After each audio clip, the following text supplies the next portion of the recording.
What up, what up, what up? We are back. Who am I? Jersey Street Corner, and this is the Prison Talk Show, people. But today I'm taking it easy on y'all. We're going to go a little lighter. We're not going to do prison talk today. Now, some of y'all might remember, I mentioned in the past, I have a lot of friends in the retail industry, specifically the supermarket industry. Because I used to work for Pathmark, so I still have a lot of friends that I communicate with. And I'm telling you, they give me these crazy supermarket stories almost every day. I just choose not to put them out there. Only the ones that hit me the hardest. Pause. So, one of my boys, and I'm not going to mention the name or the supermarket chain that he works for, let's just say he works in the deli. He's a manager. And he goes through a lot to run his department. Why? Because most of the time, these supermarket chains don't even give you everything you need to run your department effectively. Now, there's a new thing. Well, it might not be new, but it's getting popular now. Shopping from home. Online ordering. Just like you can order anything you want on Amazon, now you can order whatever you want from the supermarket and either have it delivered or drive there, wait in a parking spot for somebody to walk it out to your car and even put it in your damn trunk for you. Now, mind you, me personally, I think that's one of the laziest things in the world you could do. I mean, damn, you can't even get out your house, walk out your car and walk through the store and pick your own groceries, get a little exercise in the meantime while you're doing it maybe. Nah. Now, don't get me wrong. This is cool for handicapped people and people that just don't have the means of getting out their house. Meaning people that don't drive, etc., etc. I get it. Not for a 25-year-old woman that just doesn't feel like leaving the house because it's cold. So, anyway, y'all, let's get to the point of this story. Because I know y'all not going to stick around too long. I know that, so let's go. This story is going to be about a guy in the deli who ends up doing something very, very treacherous to a online order customer.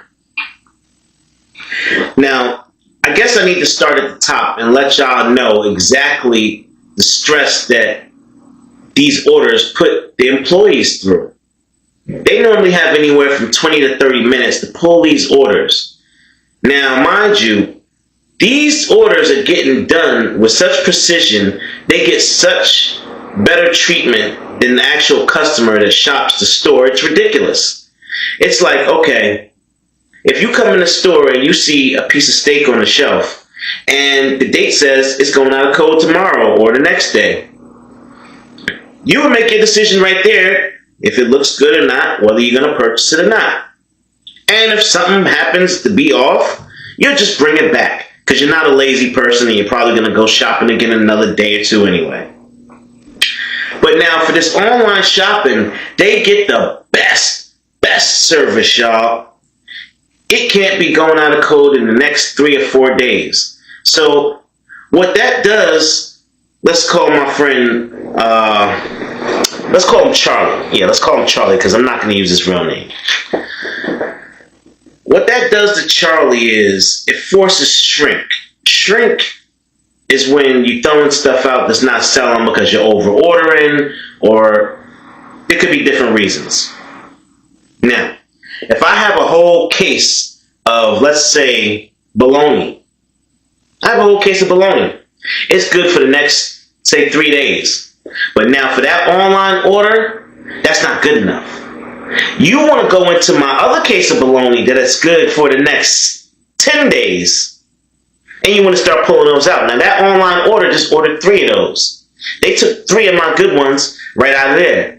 Guess what that means, y'all? That means that Charlie is going to end up throwing away 3 of those earlier dates. More than likely. Because this is how it works, people. First in, first out. That was always the rule, at least when I was there. Whatever comes in first, goes out first. It's just simple mathematics. When you start bending those mathematics and making your own rules up and saying, oh, these online shoppers get the best treatment. Well, what are you going to do when all your customers realize that and start shopping online? Can y'all sustain? Is that what y'all want?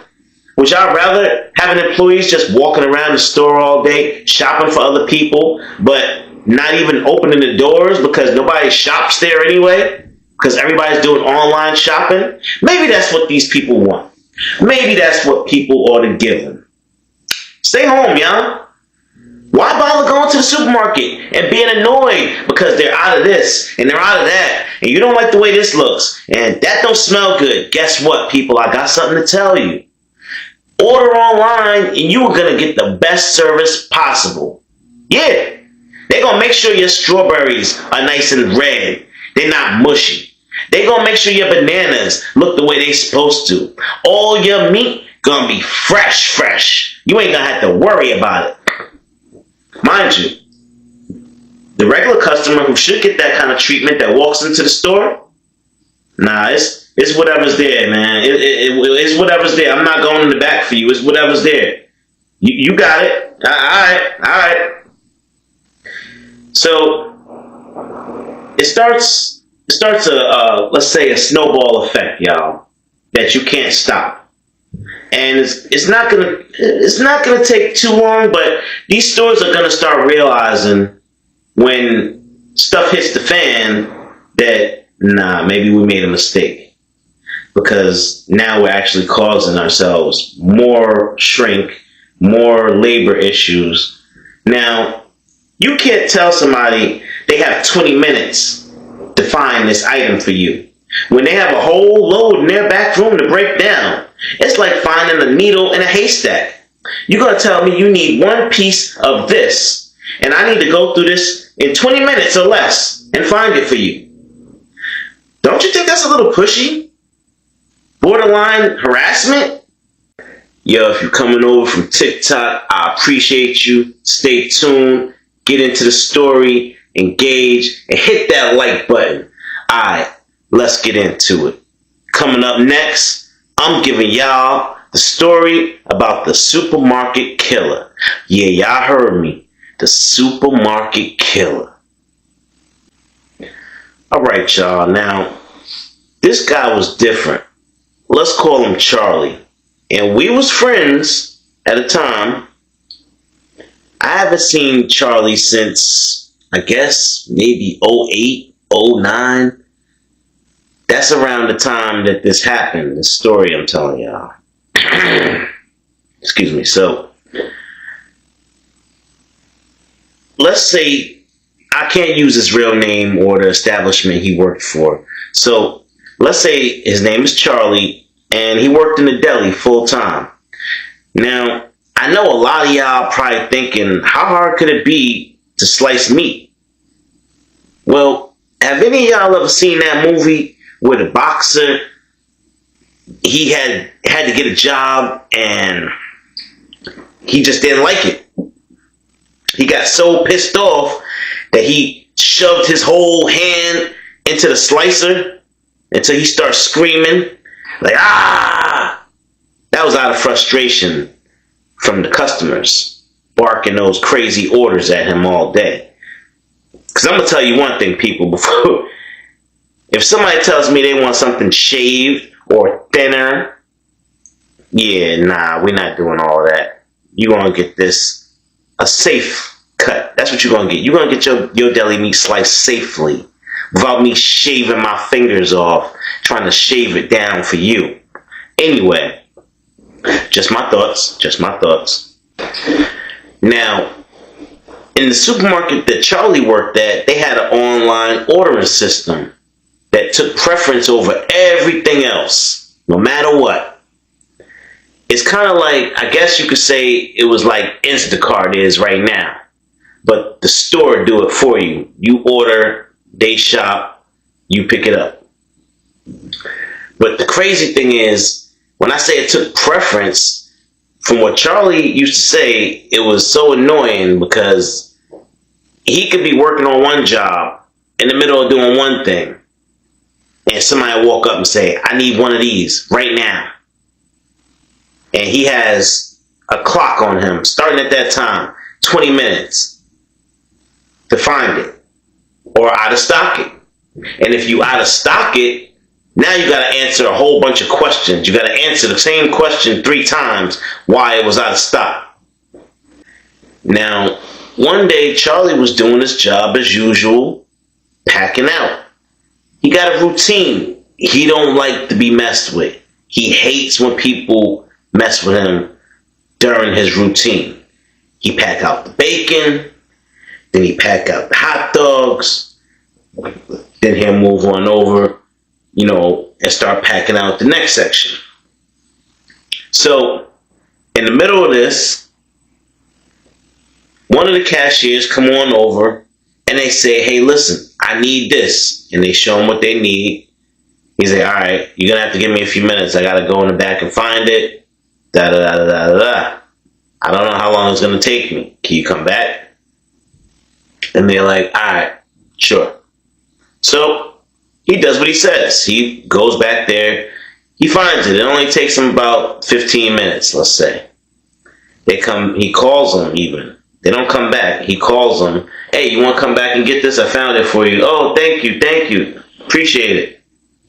This will happen about 3, maybe 4 more times during the shift. Then, y'all, right before he was about to go take his 15-minute break, the store manager came over to him and said, I need this item right here. And he looked at it right away and he said, this is out of stock. This item is discontinued and we don't carry it no more. I've been trying to order it. It's not coming in. How many times do I got to keep explaining that? Excuse me, y'all. And she said, okay, all right, fine. It's out of stock, fine. Fast forward to the next day, y'all. Next day comes, same routine. Now, today, he's still packing out. More cashiers come, same exact routine. But now, one of the assistant managers come over to him toward the evening time with the same item. And he looks at it, and he says, how many times do I gotta say we can't get this item? Now Charlie's getting annoyed. Charlie, his blood vessels are boiling. He can't stand whoever is ordering this item. And he said, is somebody playing a joke on me? And they know this item ain't available. Why they keep ordering it? Who is this? Now, this is one thing that probably should have been kept under wraps a little tighter. Charlie had access to addresses and names.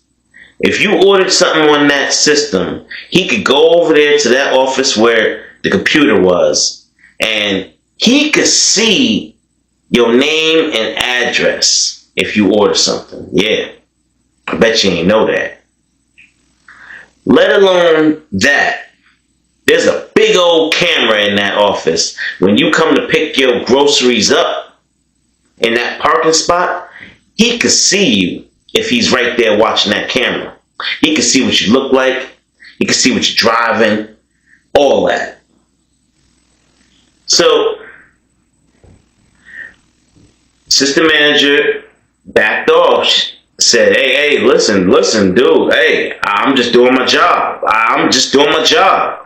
It says this is what they was looking for. I'm just asking if we got it. Now, the reason why the customer is ordering it is because the company that he works for still hasn't taken it down off of their website. Now, Charlie don't care about none of that at this point. At this point, he still believes this customer is doing this because they know he's getting sweated about it. Now, there ain't nothing Charlie could do. He can't make it magically appear. You know, this ain't Lucky Charms. So, he decides, alright, if this person orders this thing one more time, and I find out it's the same exact person, I'm going to have to do something to him. And from what I'm told, Charlie told a couple of people, a couple of employees, what he was going to do. He told somebody in the meat department. He told somebody in the produce department. He told a few people on the front end. But they all took it like a joke. They all thought he was just bullshitting. Yo, Charlie crazy. Charlie talking that shit again, y'all. Yo, you heard what he said? He said he gonna find out who keep ordering the same shit, and he gonna do something bad to him. Everybody laughing. Now, when Charlie walk in the break room, everybody get quiet. Charlie like, what I miss? What's the joke? What's going on? And like, nah, something that came on TV and shit. Nah, it was something stupid. Like, all right. So as Charlie's going back onto the elevator to go downstairs and go back to work, somebody, once he walked in the elevator, somebody was like, "You ain't gonna do shit, Charlie." And Charlie, he just laughed to himself like a quick chuckle. Went on back about his business. Here it is, about 20 minutes before the end of his shift, y'all. And lo and behold, what will happen? The store manager came back again, which made him even more pissed off because he done told her already. He done told her he don't have it. He can't get it. Please stop asking me about this. Now it's starting to become harassment. And Charlie on the verge of calling his union rep and telling them, like, listen, they starting to harass me. They got me doing a job that I ain't signed up to do. This can't be right. It gotta be something legally that we can do about this. And she said, "Do you have this item? Charlie, do you have this item?" He looked at her. He smacked the clipboard out of her hand with the sheet that was holding all the items, telling you what you need. He said, "If I gotta tell you one more time, you're gonna end up just like the person that keep ordering it is." And she looked at him like, "Are you serious? You better back up. You're looking at a suspension, buddy, pending termination." And Charlie backed up. He took his cap off. He threw his apron on the floor and said, "Don't worry about it. I quit. I'm done with this shit." And Charlie walked on out. Sorry. Mind you now, Charlie already had all the info he needed, y'all. He already knew where the person lived. He knew where they worked. He knew what they drove. Everything. And he knew exactly what time they was coming to pick up their groceries today. Or that day. 8:45 p.m., y'all. Let's call her Miss Parker, will be pulling in to pick up her groceries. And she was going to park in one of those spots available. Now, all Charlie had to do was bribe one of the cashiers. He went over and took his break right around that time. And as the cashier walked out with that cart full of groceries and bags, "Here go Charlie. Here, man, take this and go ahead and get yourself something from Dunkin' Donuts. I got this. And if anybody asks, you ain't see nothing." He slid homeboy a $20 bill. You think he thought twice about that? You don't even want to know what these guys getting paid an hour, at least back then. So Charlie take the groceries. He head on over to the car, and Miss Parker has no idea the animosity that Charlie has gained for her. Now, she unlocked her doors, popped the trunk, but all her doors are open. He started putting the groceries in the trunk. And then he says, "Hey, I think you got a flat tire back here." She's like, "Huh? I just got here. I drove here." "I don't know, man, but it looked flat. It looked flat to me. The back tire back here. Come look." Now, Miss Parker get out her car. She walk around the car, and slowly she bends down. She bends down and look toward the tire. He's like, "You gotta look over here in the side. It's going down a little. You gotta look a little closer." Soon as she bent down, y'all, he kind of kicked her. Boom! Right in the chest. And she gasped and coughed. He grabbed her real quick and he tossed her in the trunk with the groceries. Closed it, and she's screaming and hitting the trunk. "Let me out, let me out." He hopped in that car, y'all. He drove off. Now, Charlie been scoping her out. I told y'all he had her address, he had her job location, all that. He knew she was single, and it wasn't nobody at her house. So he went right back to her house, same neighborhood that car is normally located in, and he parked it right in her driveway. Nobody second guessed it.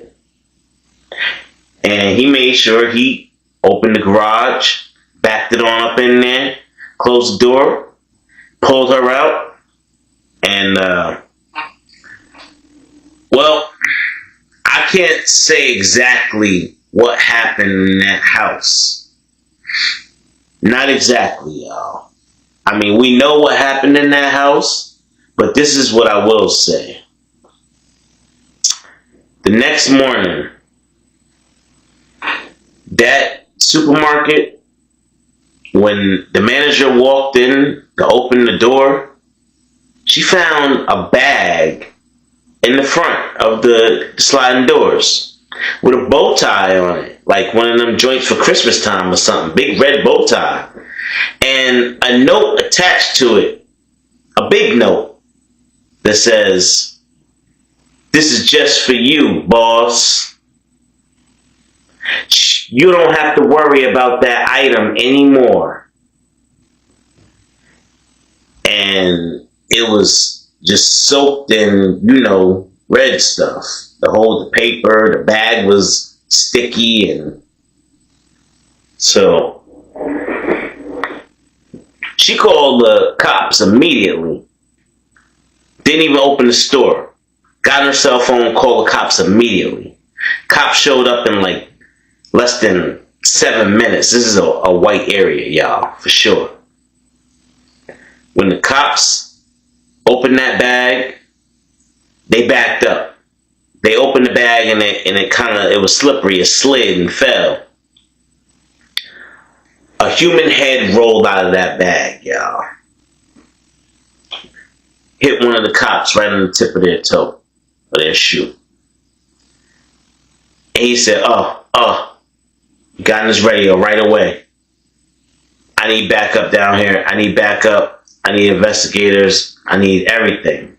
I need the crime unit, the fingerprints, all that shit. Inside of that bag was Miss Parker's whole body, chopped in pieces, y'all. Pieces. Bones broken so that every piece fit in that bag. Every piece, every part, everything. Yeah. Needless to say, they caught Charlie's ass. He was on camera. That same camera that she was parked in front of when she picked up her groceries caught him tossing her in the trunk. That was evidence enough right there. Nobody had to see what happened in the house. The bag plus the video, that was enough to get Charlie a life sentence. And I only spoke to him once when he first went in there. And that was only when he went into the county. I don't know how the rest of his bid was, but Charlie wasn't a pushover. He probably was holding his own, and God bless him. But anyway, y'all, that was the story of the supermarket killer. And listen, y'all, when y'all doing y'all grocery shopping, be mindful. Be very mindful of the employee working in that aisle that's packing that shelf out, that's filling it up for you. Try and be a little respectful, because you don't know if the next Charlie is in your neighborhood. Alright, y'all. It's your boy JS Corner, and I'm going to get on up out of here with that. Peace out.